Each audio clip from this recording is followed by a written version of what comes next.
গিয়েছিলাম। আজান সুর সুর তব নাম গায়, মদিনার মিনারে সেই নাম হয়। আজান সুর সুর তব নাম গায়, মদিনার মিনারে সেই নাম হয়। আমি তো বারবার ডাকি তোমায়, নামাজি দাঁড়িয়ে সেজদায় গিয়ে বলি শুধু আমি আল্লাহ, ওগো আল্লাহ, ওগো আল্লাহ, ওগো আল্লাহ, ওগো আল্লাহ, ওগো আল্লাহ, ওগো আল্লাহ, ওগো আল্লাহ, ওগো আল্লাহ। নারে তাকবীর। এবার একটু বেড়েছ না ভাই? বাড়বে। আচ্ছা একটু বলবেন, মানুষ বিপদে বেশি আল্লাহর নাম নেয় না সুস্থ অবস্থা বেশি নেয়? হ্যাঁ, বিপদে অবস্থায় আপনাদের এই সব মাঠে আগে সেই টেবিলের ডাল চাষ হতো না, বিকেল হলি হয় পাজা পাজা লেজাত না বলি খেয়ে সর্বনাশ। এসব মাঠে হতো তো, ওই ভাই নিয়ে যাব শুধু ঘুরতে আসবো, মাঠে লাভলি হয় তেবড়ে খানি গিয়ে ওই খেতে খেতে মাদ্রাসায় চলে। তাতে বরকত বেড়েছিল না কমেছিল ভাই? একটু জোরে বলেন না। মাদ্রাসার ছেলে খেয়েছে, আল্লাহ বাড়িয়ে দিয়েছে, ঠিক কি না? আল্লাহ বাড়িয়ে দিয়েছে।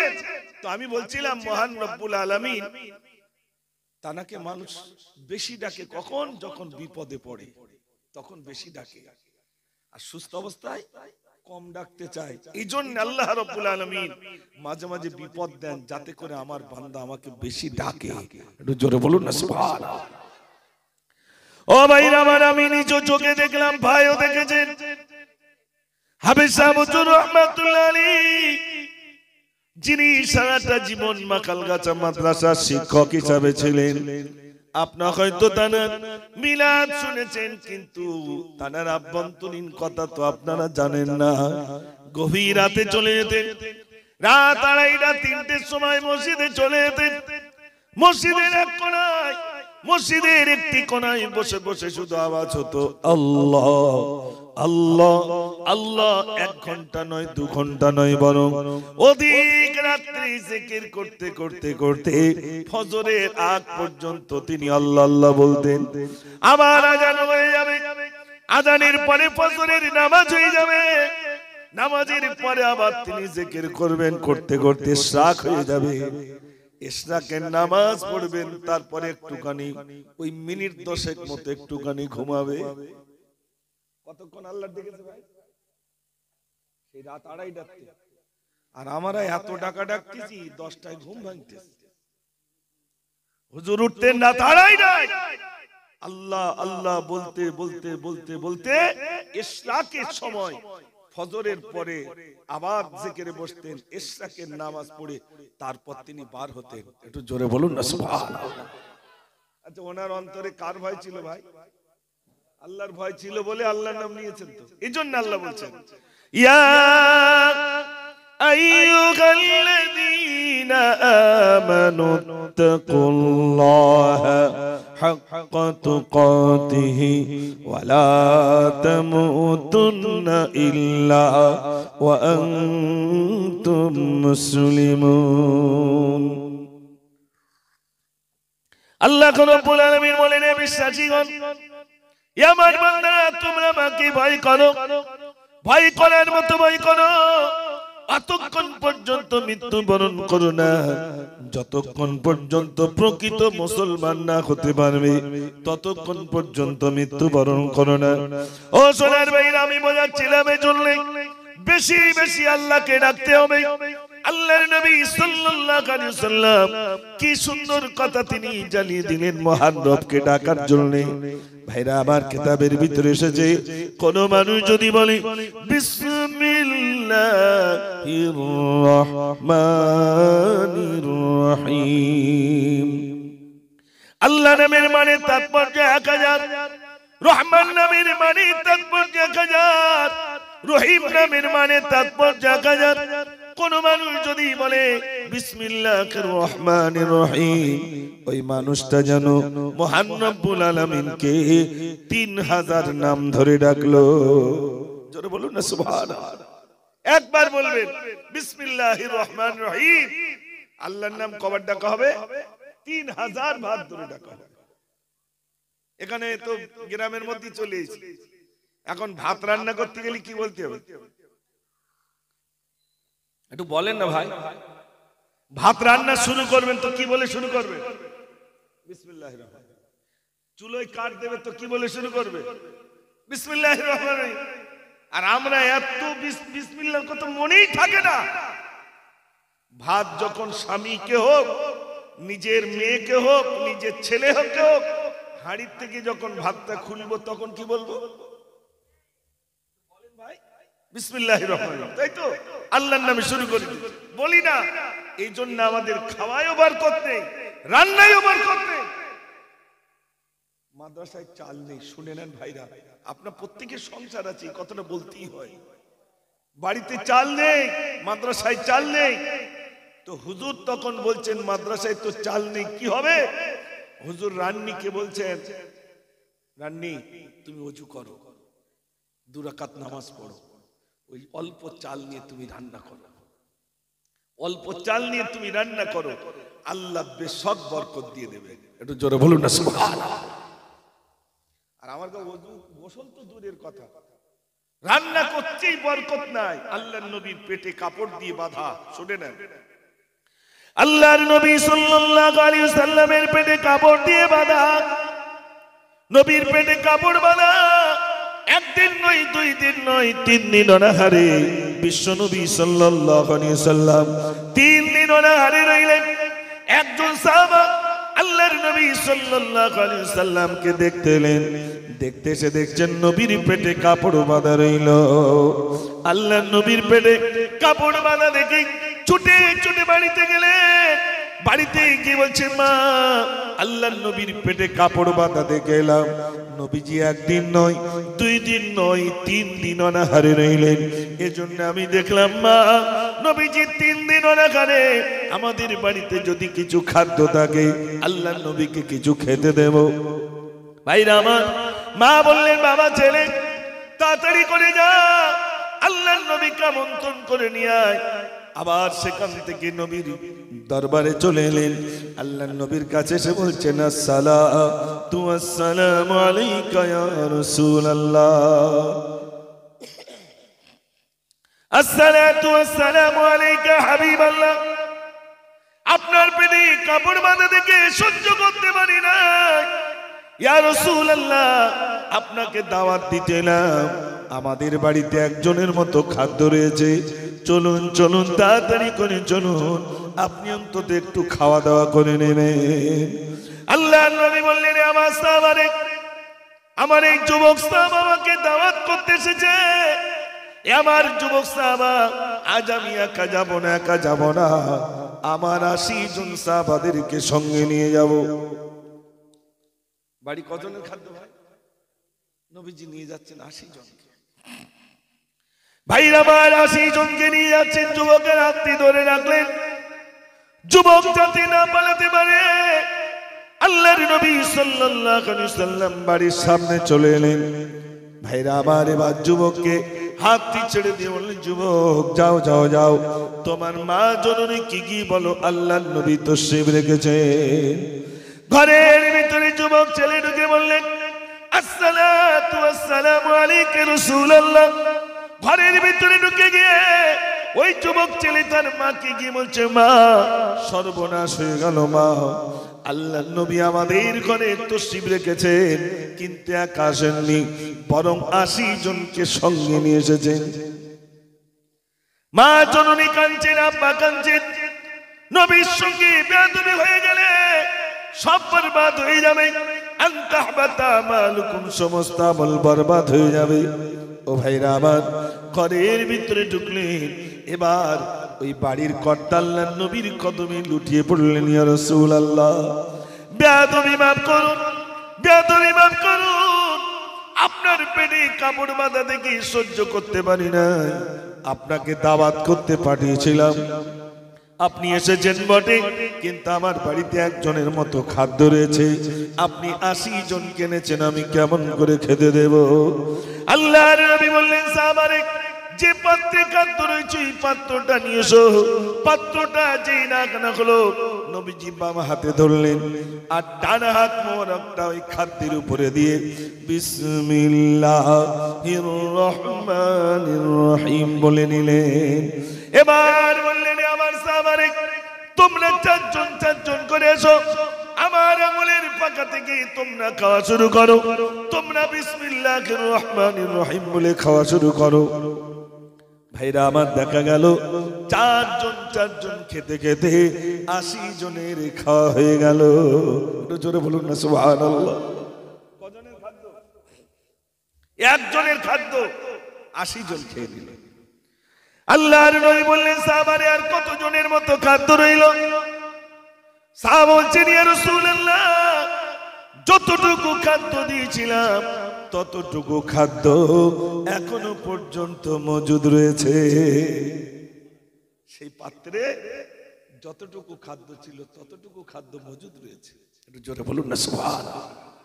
বাড়িতে গিয়ে মায়েদের বলবেন রান্না করার শুরুতে কি বলতে হবে? একটু জোরে বলেন বিসমিল্লাহির রহমানির রহিম। একটু গোসল করে নিতে বলবেন, সম্ভব হলে ওযু করে রান্না করতে বলবেন। এত কাজের চাপ, গোসল করার সময় নেই, ওযু করার সময় নেই, নামাজ তো দূরের কথা। এই জন্য আমি বিরাট লম্বা চওড়া না 12টা পর্যন্ত বলবো। মিলাদ যা হওয়ার সন্ধ্যা থেকে হয়ে গেছে, আমার এই ভাঙা গলা নিয়ে 2-4টে গজল বলে ইনশাআল্লাহ দোয়া করে দেব। একবার জোরে সবাই মিলে আওয়াজ দেন নারে তাকবীর। আমার এমনি গলার পরিস্থিতি তো নিশ্চয়ই আওয়াজ শুনে বুঝতে পারছেন, সব দিন তো সমান যায় না, যায় কি ভাই? সব দিন সমান যায় না, গলার পরিস্থিতি ভালো না। আরো তো সব দূরে দূরে দাওয়াত নিয়ে রেখেছে, টেনশন হচ্ছে আল্লাহ কি করব, যাব কি করে। এখানে তো মাইক বাজছে, এই কদিন পরে ত্রিপুরায় যাব, সেখানে তো মাইক বাজে না, সব খড় বিছিয়ে দিচ্ছে। তাতে অন্তত হাজার হাজার লোক এসে বসবে, আর দুটো চোং থাকবে, সে আগে যেরকম হতো ভাই জি চোং হরে না ওই রকম, আর ছোট দুটো বক্স, এ তো অনেক বড়, ছোট দুটো বক্স ব্যাস। এই ত্রিপুরায় এরকম ভাবে জলসা হয়, কিন্তু মানুষ প্রাণ ভরে যতক্ষণ আলোচনা হয় ততক্ষণ তারা আলোচনা শোনেন, আমরা শুনতে পাই না। ভাইরা আমার একটুখানি শুনুন, যুবক নজন ভাইরা আমার, আজ হচ্ছে এমন উদ্দেশ্য যারা ইন্তেকাল হয়ে গেছে, কবরস্থ হয়ে গেছে, তাদের উদ্দেশ্যে আয়োজিত ধর্মসভা। ও প্রাণের ভাইরা, যুবক ভাইরা আমার, একটুখানি শুনুন, আমি আপনাদের কাছে বলি, আল্লাহ রাব্বুল আলামিন বলেন আল্লাযী খালাকাল মাউতা ওয়াল হায়াতা লিয়াবলুয়াকুম আইয়ুকুম আহসানু আমালা। আল্লাহ রাব্বুল আলামিন বলেন আমি মৃত্যু দিলাম, হায়াত দিলাম, কে কেমন আমল করে আমার কাছে আসতে পারে। ও সোনার ভাইরা আমার, আল্লাহ রাব্বুল আলামিন আমাদেরকে ডাক দেবেন, আমাদের জীবন পাখি চলে যাবে বাবা, আমাদের তো মরণ হবে। তবে একটু গাড়ি চলুন, আল্লাহর নবী সাল্লাল্লাহু আলাইহি ওয়াসাল্লামের কাছে জিবরিল আমিন রয়েছে। এমন সময় হযরতে আজরাইল এলেন, আসসালাতু ওয়াসসালামু আলাইকা ইয়া রাসূলুল্লাহ। আল্লাহর নবীকে সালাম দিলেন।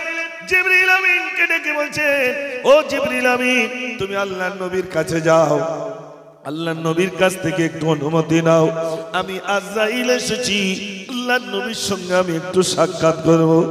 জিবরিল আমিন বললেন, ইয়া রাসূলুল্লাহ, আজরাইল এসেছে, আপনার সঙ্গে একটু সাক্ষাৎ করবেন, যদি আপনি অনুমতি দেন তাহলে আসবে, আর যদি অনুমতি না দেন তাহলে ফিরে যাবে। হযরত আজরাইল বললেন, অনুমতি চাইলেন, আল্লাহর নবী বললেন, যাও আজরাইলকে একটু আসতে দাও। হযরত আজরাইল গেলেন, আসসালাতু ওয়াসসালামু আলাইকা রাসূলুল্লাহ, আসসালাতু ওয়াসসালামু আলাইকা হাবিবাল্লাহ, আপনার জান কবজ করার জন্য আমি এলাম, তবে যদি অনুমতি দেন তাহলে আপনার জান কেন কবজ করব, আর যদি অনুমতি না দেন আমি আজরাইল ফিরে যাব। আল্লাহর নবী বললেন, আজরাইল, আমি যদি অনুমতি না দিই আল্লাহর নবী যেই না বললেন, হযরত আজরাইল বললেন, ইয়া রাসূলুল্লাহ, অনুমতি যদি না দেন, যতক্ষণ পর্যন্ত অনুমতি না দেবে ততক্ষণ পর্যন্ত আপনার জান কবজ করা আমার জন্য হারাম হয়ে যাবে। তবে আমি এতটুকু বলতে পারি, আল্লাহ রাব্বুল আলামিন আপনার ইন্তজারে রয়েছেন। আল্লাহর নবী সাল্লাল্লাহু আলাইহি ওয়াসাল্লাম বললেন, আজরাইল, তুমি যাদের জান কবজ করো, সারা সৃষ্টি কুলে তুমি জান কবজ করো, ওই জান কবজ করার কষ্টটা আমাকে একটুখানি দেখাও। হে আজরাইল, আমার উম্মতের জান কবজ করো, ওই জান কবজ করা কষ্টটা আমাকে একটু অনুভব করাও। হযরত আজরাইল নিজের হাতটা আল্লাহর নবীর বুকের উপরে দিলেন। আল্লাহর নবী সাল্লাল্লাহু আলাইহি ওয়াসাল্লাম সঙ্গে সঙ্গে হাতটা ছড়িয়ে দিয়ে বললেন, আজরাইল, আমি যখন অনুভব করলাম গোটা আসমান জমিন যেন আমার বুকের উপরে চাপিয়ে দেওয়া হলো। আল্লাহর নবী সাল্লাল্লাহু আলাইহি ওয়াসাল্লামের কথা শুনে আজরাইল বললেন, ইয়া রাসূলুল্লাহ, সব থেকে হালকাটা আপনাকে আমি দেখালাম, সব থেকে হালকাটা দেখিয়েছি, এর থেকে অনেক বড় বড় কষ্ট আছে। আল্লাহর নবী সাল্লাল্লাহু আলাইহি ওয়াসাল্লাম সিজদায় চলে গেলেন। সিজদায় গিয়ে কাঁদছেন, আল্লাহ, আমার উম্মতি সহ্য করতে পারবে না আল্লাহ, আয় রব্বুল আলামিন, আল্লাহ, আমার উম্মতি সহ্য করতে পারবে না আল্লাহ। ভাইরা আমার, আল্লাহর নবী সিজদায় চলে গেলেন। আল্লাহ বললেন, হাবিব, মাথা তুলুন, মাথা তুলুন, মাথা তুলুন, আপনার চোখের পানি আমি সহ্য করতে পারি না। ভাইরা আমার, আল্লাহ রব্বুল আলামিন বলেন, হাবিব, আপনার খাতিরে আপনার উম্মতির অন্তত মৃত্যু কষ্টটা আমি রব্বুল আলামিন একটু আসান করে দিলাম। একটু জোরে বলুন না সুবহানাল্লাহ। কার খাতিরে? তা আমাদের মৃত্যু কষ্টটা কিরকম হবে একটু শোনেন। মৃত্যু কষ্টটা কিরকম আপনারা এখানে যারা যুবক ভাইরা আছেন একটু বলবেন। কত মানুষ পেশাব করে ফেলে না ভাই, এটা হয় না? বলেন, কত মানুষ পায়খানা করে ফেলে। তাহলে কি আনন্দে করে না কষ্টে করে? কষ্টে করে। কষ্টটা কেমন এখন বুঝে আসবে না ভাই। একটা বকরি জীবিত অবস্থায় চামড়া ছাড়ালে যেমন কষ্ট, তার থেকে অধিক কষ্ট মৃত্যু কষ্ট। আর আমরা কবরে গিয়ে হাসি, গিয়ে বলি, বুড়োটার যদি একটু ডাক্তার দেখাতো ছেলেরা বেঁচে যেত, একটু ডাক্তার দেখায়। হাসাহাসি করে, ক্যান্সারে মরেছে, ক্যান্সার হয়ে গেছে। দুই একজন বলে, আমার কষ্ট দিয়েছিল দেখে আয়, হাতে নাতে প্রমাণ, অমুক রোগে রোগ হয়েছে, সেই রোগে হাত পড়ে গেছে, এই হয়েছে, সেই হয়েছে। বলে না? বলে না ভাই? জোরে বলেন। কখনো বলবেন না, কখনো বলবেন না। আল্লাহ যাকে ভালোবাসেন দুনিয়ায় কষ্ট দিয়ে তাকে তুলে নেন। আচ্ছা, দুনিয়ার কষ্ট বেশি না কবরের কষ্ট বেশি ভাই? তো দুনিয়ায় একটু কষ্ট পাই, কবরে তো আল্লাহ শান্তি দিয়ে দেবে। আল্লাহ যাকে ভালোবাসে দুনিয়ায় কষ্ট দেন আর কবরটা তার জন্য শান্তি করে দেন। জোরে বলুন না সুবহানাল্লাহ। একটা মোমবাতির আগুনে আমরা হাত দিতে পারিনি, জাহান্নামের আগুনে পোড়াবে ভাই, একটু ভেবেছেন?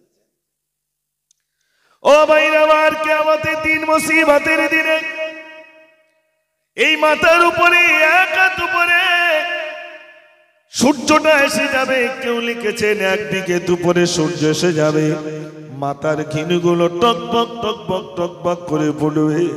সবাই সেদিন বলবে, নফসি নফসি নফসি নফসি, আমার উপায় কি হবে, আমার উপায় কি হবে? ও ভাই আমার, কেউ চোখের পানিতে হাবুডুবু খাবে, কেউ বা পুজো রক্তে হাবুডুবু খাবে, কারোর গায়ে কোনো কাপড় থাকবে না, সব উলঙ্গ অবস্থায় উঠবে। আম্মা জান আয়েশা বললেন, ইয়া রাসূলুল্লাহ, কিয়ামতের দিনে সবাই উলঙ্গ অবস্থায় উঠবে, সেদিন কেমন খারাপ লাগবে, সবাই উলঙ্গ অবস্থায় উঠবে।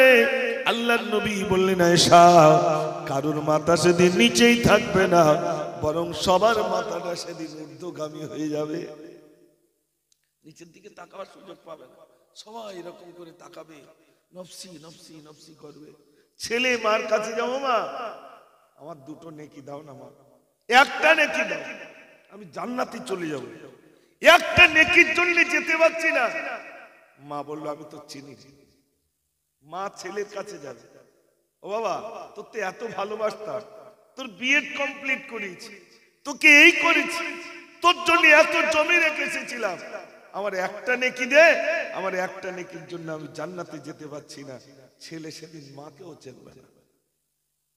স্বামী যাবে স্ত্রীর কাছে, ও বিবি সোনা দানা যা চেয়েছিলে সব তো দিয়েছিলাম, আজ একটা নেকির জন্য আমি যেতে পারছি না জান্নাতে, একটুখানি একটা নেকি দাও না, তোমার থেকে একটা নেকি দাও। বিবি বলবে স্বামী আমি তোমাকে চিনি না। বিবি স্বামীর কাছে আসবে, স্বামীও বলবে বিবি আমি তোমাকে চিনি না। সেদিন কেউ কারুর হবে না, ও ভাই সেদিন কেউ কারুর হবে না, সেদিন সবাই নফসি নফসি করবে। সেদিন একমাত্র শাফাতের কান্ডারি হবেন বিশ্বনবী সাল্লাল্লাহু আলাইহি সাল্লাম। একটু জোরে বলুন না সুবহানাল্লাহ। ভাইরা আমার, এই জন্য আপনাদের কাছে বলবো, এখানে জানার আছে, আমার হুজুর এসেও আপনাদের কাছে বলেছেন, আর আমিও বলছি, তিনিও নামাজের কথা বলেছেন, আর আমিও আপনাদের নামাজের কথা বলে যাচ্ছি। হুজুর বলে গেছেন এই কোকারা নামাজ পড়বি, এরকম করে বলেছেন। হ্যাঁ এ বাড়ি কারণ বেনামাজি রয়েছে এরকম করে বলতে, সব নামাজ পড়বে এরকম বলতে। আর আমি আপনাদের কাছে বলে যাচ্ছি যারা বেনামাজি আছেন নামাজি বনে যান, নামাজ পড়বেন তো ইনশাআল্লাহ। একটু জোরে বলুন না ইনশাআল্লাহ। আচ্ছা আজ কি বার বলুন তো? এই রাতটা কি রাত? জুমার বরকতময় রাত, বরকতময় রাত। একটা গজলের ভিতরে একটা শিক্ষা দিয়ে যায়। ওই আপনারা যখন ঘুমিয়ে পড়েন মানে শুতে যান, তখন হাত পা ধুতে হয় তো নাকি? হাত পা ধুয়ে কলে তো হাত পা ধুয়ে শুই। আজ থেকে হাত পা ধোবেন না, কি ধোবেন শোনেন। আমি ভারতবাসী কোন বিদেশি ও আরববাসী শোনো না, আরবিতে যে ওযু বলে একটু মনে বোঝাও না। আমি ভারতবাসী কোন বিদেশি, আমি ভারতের লোক, তুমি আরবের, কি করে ওযু করতে একটু বলে দাও না। তখন বলছেন ওযুর বায়ান করব আমি, শুনে তুমি লবে, ওযু করতে না ভুলিলে সফল হবে তবে। কাবার দিকে মুখটি করে উঁচু জায়গায় বসিয়া, আর ছিটিয়ে যেন ওযুর পানি না যায় শরীর ভিজিয়া। আমি ভারতবাসী কোন বিদেশি। যখন ওযু করবে উঁচু জায়গায় বসে ওযু করবে, যেন ওই যে পানিটা পড়ে যায় ওতে যেন কাপড় চোপড় না ভিজে যায়। কারণ যে পানিটা পড়ে যায় ওটা পাক না না পাক ভাই? না পাক পানি। ইমাম আজম আবু হানিফা রাহমাতুল্লাহ আলাইহি বলেন, মানুষ যখন ওযু করে গোনা ঝরে যায়, তা গোনা যে জিনিস ঝরিয়ে দেয় সেটা কি পাক থাকে না নাপাক হয়ে যায়? নাপাক হয়ে যায়। ওই পানি যেন হাত পায় তোমার কাপড় চোপড় না লাগে। তারপর কি বলে ওযু করবে? চাওলা চলে গেছে নাকি? হাফ দাও, হাফ দাও। তারপর বলছেন বিসমিল্লাহ বলে ওযু তুমি শুরু করো তবে, সর্বপ্রথম দুই হাতেরই কবজি তুমি ধোবে। মেশক ছিঁড়ে তিনি কুলি করে দাঁত পরিষ্কার করে নাও, রোজার সময় নাকি হলে গড়গড়া করে যাও। আমি ভারতবাসী কোন বিদেশি। তারপরে কি বলো? বিসমিল্লাহ বলে ওযু করে নিলে, দুই হাতের কবজি দিলে, এবার কত পানি দেবেন? নাক দেখবেন অর্ধেক শক্ত অর্ধেক নরম। নাক নাক একটি নাকে দুইটি ছিদ্রে, ডান হাতের পানি দাও, বাম হাতে দুই আঙুল দ্বারা ময়লা বাগির করে নাও। সীমারেখা বলছি আমি, ছবি তুমি করো না, আর বলছি আমি ওযুর কথা ব্যথা মনে নিও না। আমি ভারতবাসী কোন বিদেশি। নাকে পানি দিলাম, আমার দিকে তাকান, কোথা থেকে মুখটা ধোবে? কপালের ওই চুলের ঘতে গোড়া থেকে ধরা, আর তুতনি থেকে নিচের দিকে যত দাড়ির গোড়া, এক কানের ওই লতি ঘতে অন্য কানের লতি, তিনবারেতে তৌত করো দেবে খোদা জ্যোতি। একটু জোরে বলুন না সুবহানাল্লাহ। ওযু করলে কি হবে? আল্লাহ কেউ কথা বলে না, জ্যোতি বাড়বে। আপনারা বলবেন কেবি ওই সেলুনের দোকানে গেলে জ্যোতি বাড়বে, তাই তো নাকি? না, ওযু করলে জ্যোতি বাড়বে। যদি বলেন কে বলেছে? আম্মা জান আয়েশা সিদ্দিকা রাদিয়াল্লাহু তাআলা আনহা। আল্লাহর নবী সালাম কোথায় চলে এতক্ষণ? দেখো এইবার ঠিক করতে মরে যাওয়ার সময়। ভাইরা তো বলছিলাম আম্মা জান আয়েশা সিদ্দিকা রাদিয়াল্লাহু তাআলা আনহা আল্লাহ রাসূল সাল্লাল্লাহু আলাইহি সাল্লামকে জিজ্ঞাসা করলেন, ইয়া রাসূলুল্লাহ, কিয়ামতের দিন আপনি কি করে বুঝবেন এটা আমার উম্মত ওটা আমার উম্মতি? আল্লাহর নবী বললেন, আয়েশা রে, এক মাঠে যদি 1000 ঘোড়া থাকে, বলো 1000 ঘোড়ার ভিতরে একটা ঘোড়ার কপাল যদি সাদা থাকে আমি কি চিনব না? আল্লাহর নবী বললেন, বেশক। আম্মা জান বললেন, বেশক আপনি চিনবেন। আল্লাহর নবী বললেন, আমার উম্মতি ওযু করবে, নামাজ আদায় করবে, কিয়ামতের দিন তাদের কপাল থেকে জ্যোতি বার হবে, আমি সেদিন বুঝবো এটা আমার উম্মত ওটা আমার উম্মতি। জোরে বলুন সুবহানাল্লাহ। নামাজ পড়বো না, ওযু করবো না, তা সেদিন নূরের জ্যোতি বেরোবে বলে মনে হয়? জোরে বলেন। ও ভাই, এই রাত্রে ওযু করে শোবেন, ওযু করে শুয়ে পড়বেন, রাত্রি ইন্তেকাল হয়ে গেল, আল্লাহর নবী বলছেন ওই মৃত্যুটা শহীদের খাতায় লিপিবদ্ধ হয়ে যাবে। জোরে বলুন না সুবহানাল্লাহ। শহীদ মানে বিনা হিসাবে জান্নাত দিয়ে দেবে। ওযু করে শোবেন তো? হ্যাঁ না বলেন না, অত সহজ? এই ঠান্ডার সময় মুজাফফর তুমি বলতো যে ওযু করে শুতি? হ্যাঁ, ওযু করে শুয়ে পড়বেন। মাদ্রাসায় এই শিক্ষাটাই দেওয়া হয়, ছোট ছোট বাচ্চা কাঁপে, আহারে, তবু তাতে যাতে জীবনে আমল করতে পারে তার জন্য ছোট্ট বাচ্চাকে বলা হচ্ছে ওযু করে শোবে। আল্লাহর নবী মিরাজে গেলেন। মিরাজে যাওয়ার পরে বেলাল রাদিয়াল্লাহু তাআলা পায়ের শব্দ পেলেন।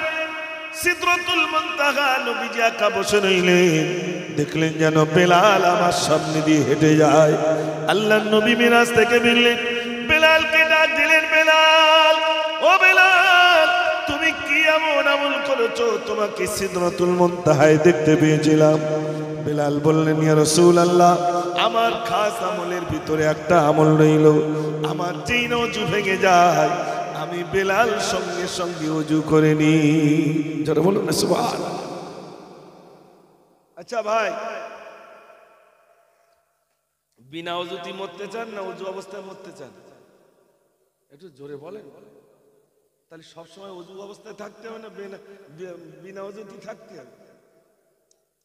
অধিকাংশ মানুষ ওযু আছে কি একটা নামাজ পড়িয়েছে আর একটা নামাজে যাবে, তা ওই কি জানে ওযুটা কি হয়েছে তা ঠিক ঠিক, অত চপ খালি আর ওযু থাকে? ঠিক বলছি না ভুল বলছি? ও ভাই, ওই বকচড়ায় শিয়া সম্প্রদায়ের মানুষ আছে, তাই বকচড়া মাদ্রাসায় পড়াতাম।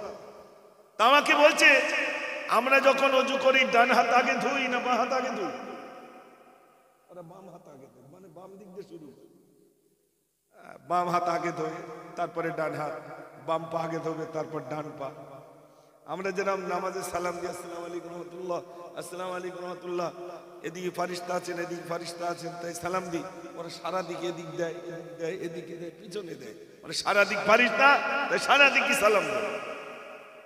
আমরা জমিনের উপরে মাথা দিই, ওরা বলছে হচ্ছে আপনার ইবলিস শয়তান জিবলিস আজাজিল, পৃথিবীর এমন কোন জায়গা নেই তার সেজদা দিতে বাকি, অতএব আরো জমিনে দেওয়া যাবে না কাঠের উপরে।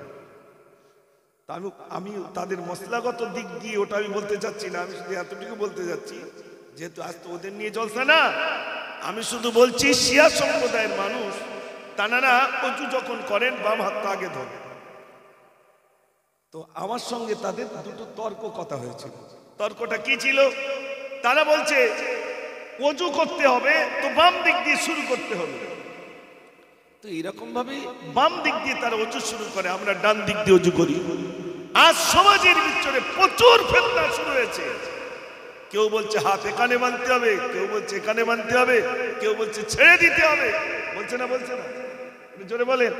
আর কিছু যুবক বলছে সব এই বুকি বাঁধার হাদিস, এইগুলো সব সহিহ হাদিস, মানে ইউটিউব হুজুর হয়েছে। ইউটিউব দেখে দেখে বড় বড় হুজুর হয়ে গেছে।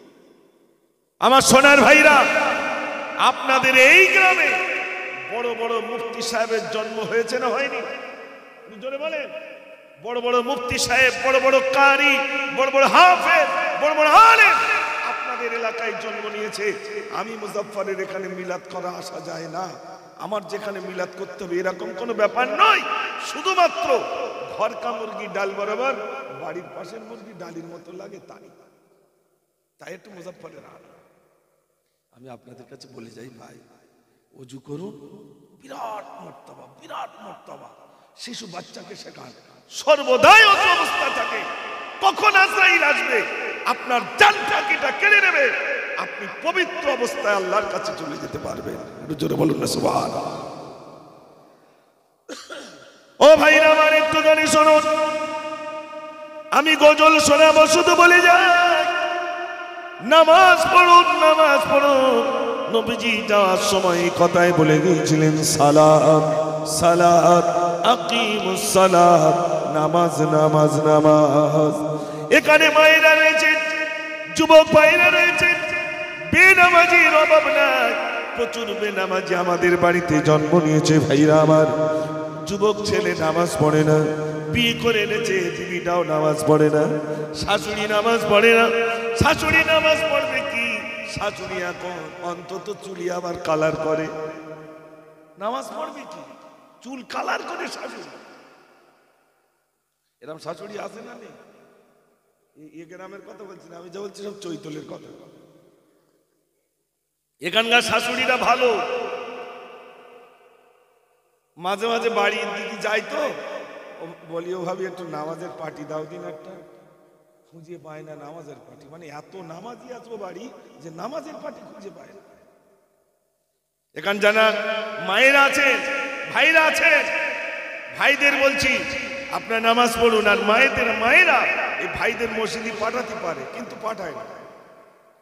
কাল যদি জামাটা লে আর যদি স্বামীর বলে স্বামী মসজিদে যেতেই হবে না, তবে শুনবো না, যাবে না? যাবে না ভাই?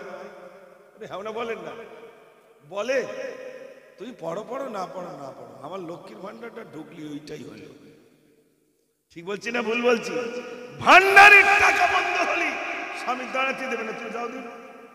ভান্ডারের টাকা বন্ধ হয়েছে, তুমি শিগগির যাও, বাড়ি আর টিকতে দেবে না। নামাজ চলে যাচ্ছে, খবর নাই। ও সোনার ভাইরা, ব্যবসায়ী লস হলে মানুষের মন খারাপ হয়, আমলে লস হলে কই মন খারাপ তো হলো না? আসরের নামাজটা চলে গেল, মন খারাপ হলো না? যোহরের নামাজ চলে গেল, মন খারাপ হলো না? মাগরিবের নামাজ চলে গেল, মনে কোনো খারাপ লাগলো না? ও সোনার ভাইরা আমার, এই জন্য আপনাদের কাছে বলে যাই, আমি মুজাফফর আসতে পারি আর না পারি, আপনাদের কাছে বলে যাই মিলাদ প্রচুর পরিমাণ শুনবেন, কিন্তু সারা রাত ধরে মিলাদ শুনলাম, ফজরের নামাজ যদি কাজা হয়ে যায়, ওই মিলাদ শোনায় কি কোনো লাভ হবে? জোরে বলেন। আমি মুজাফফর 10টা গজল বলে গেছি, ফজরের নামাজ পড়ে লাভ হবে ভাই? আল্লাহ বলতে তুই আয়, ফারিস্তারা বলছে চল, গেলি ব্যবস্থা আছে। এত মারবে, সে মারির বেড়ে গেল, সে মারির কোন শেষ নেই, না মুজাফফরের না আপনার। এই জন্য আমি বলে যাই ভাই, আমি কষ্টের ভিতর দিয়েও আপনাদের কাছে আমি 1-1.5 ঘন্টা শুধু আলোচনা নয়, আলহামদুলিল্লাহ আল্লাহর দয়া 2 ঘন্টা 2.5 ঘন্টা 3 ঘন্টা পর্যন্ত আলোচনা রাখি, কিন্তু যেহেতু শরীর খারাপ তো ওই জন্য অল্প সময় আপনাদের কাছে রাখলাম। আমি ইতি করব, ইতি করার আগে 2টি গজল বলে ইনশাআল্লাহ দোয়া করে দেব। একটু দরুদ শরীফ পড়ুন। আল্লাহুম্মা সাল্লি আলা সাইয়্যিদিনা মাওলানা মুহাম্মদ মোহাম্মদ। যুবক ভাইরা রাগ করেন না, শরীরটা সত্যিকারে আমি দেখতে পাচ্ছি শীতের সময় পুরো ঘেমে যাচ্ছে, মানে এত পরিমাণ বুকে কফ জমে আছে। আমি যদিও আপনাদের কাছে আসতে পেরেছি না, তো মাইক যা ছিল আপনারা যেভাবে বসে আছেন অনেক গজল শোনাতাম, কিন্তু যেখানে যাই সে কি কমে ছাড়ে বলে মনে হয়? কমে ছাড়ে না, সে তার মতো দুই এলে তারপর ছেড়ে দেয়। আপনাদের এখানে এসেছি আর দেখি আপনারা অন্তত যদি আমাকে একটু ছাড় দেন, আলহামদুলিল্লাহ। 12টা তো বেজে গেছে, আর কেন, আমি দুটি গজল ইনশাল্লাহ বলবো। তবে দেখি যদি শুনতে চান ভাঙা গলায় দুটি গজল শুনিয়ে দোয়া করে দেবো। নারে তাকবীর। ও বাবা, আপনাদের কি গলা ভেঙে গেছে? আমার নেই গলা বসে, আপনাদের বসে, সবাই মিলে জোরে আওয়াজ দেন নারে তাকবীর। আলহামদুলিল্লাহ।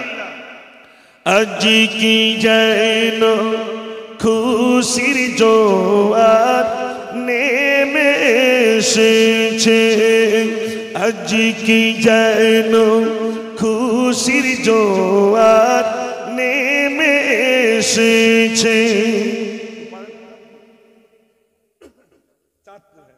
চাঁদপুরের যুবক বৃন্দে খুশি এসেছে, আজ কি যেন খুশির জোয়ার নেমে এসেছে। পাপরাশি ওই ক্ষমা করো ও গো দয়াময়, ও গো দয়াময়, তোমার আযাব কঠিন আযাব, তাই মনে ভয় হয়, তাই মনে ভয় হয়। রহম কইরা দয়া কইরা মোদের নসিবে, জান্নাতের ওই শীষ মহলে মোদের রাখিবে। নারে তাকবীর। ভাঙা গলা নিয়ে আপনাদের কাছে শোনালাম, আর একটা ছোট্ট গজল বলি, ইনশাল্লাহ দোয়া করে দেবো। এই গজলটা বলার আগে আমি একবার বলবো যে আমরা সবাই নামাজ পড়বো। আপনারা সবাই বলেন ইনশাল্লাহ। আমরা সবাই নামাজ পড়বো তো ইনশাল্লাহ? মাশাআল্লাহ।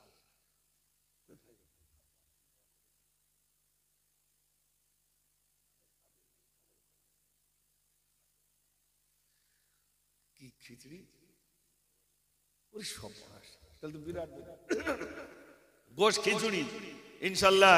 তাবারুক তো অবশ্যই আলহামদুলিল্লাহ। তারপরেও একটা দুটো গজল না বললে তো হবে না, শেষ বেলা একটু বলতেই হবে ইনশাল্লাহ।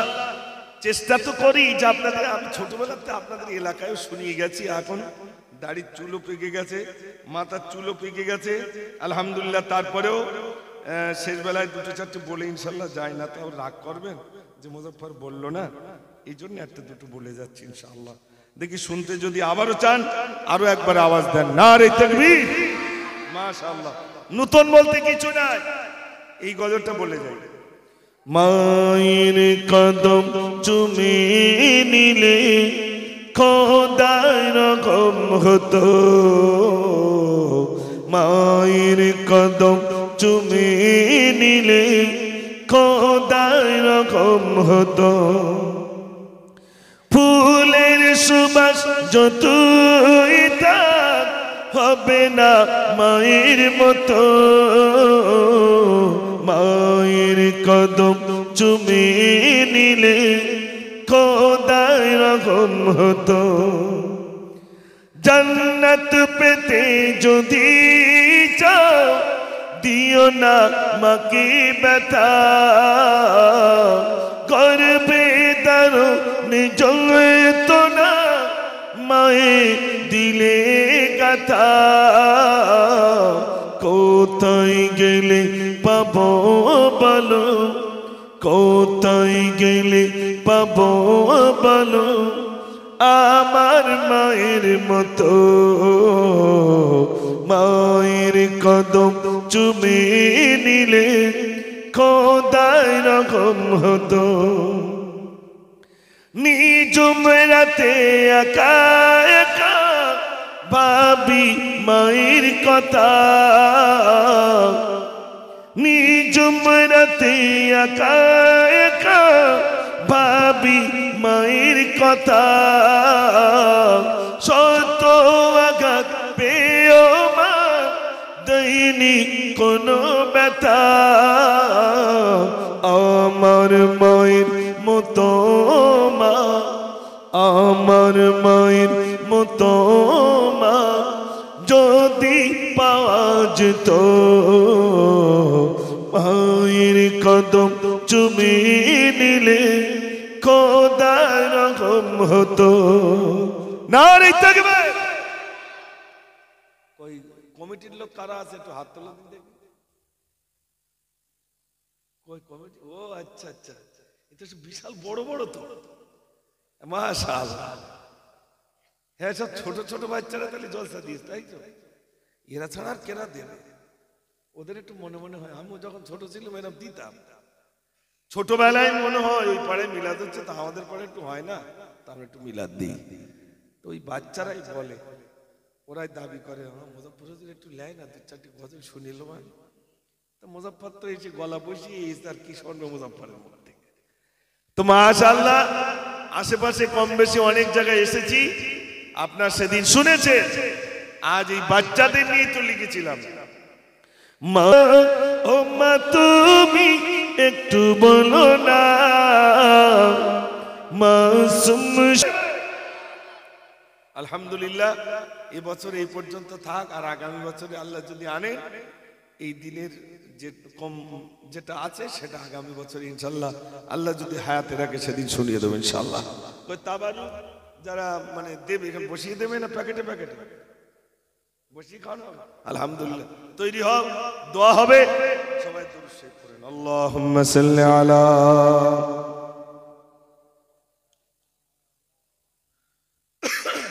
ওয়া আলা আলি সাইয়্যিদিনা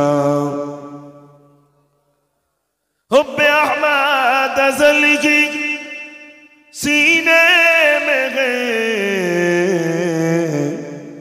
मैं हूँ मेरा दिल मदीने में है। अल्लाहुम्मा सल्ली अला, सबाई पढ़ो,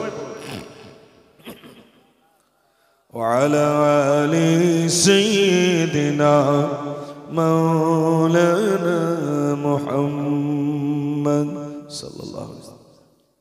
আমাদের অনেকেই বিদায় হয়েছেন, আব্বা মা, দাদা দাদি, নানা নানি, তাদের আত্মার শান্তির জন্য আয়োজিত এই ধর্মসভা। ছোট ছোট বাচ্চারা দিয়েছেন, তাদের জন্য দোয়া করবেন। আমি তো বুড়ো হয়ে গেছি, আর কি গজল বলো, বুড়ির মার গজল বলতে সর্বনাশ করেছে।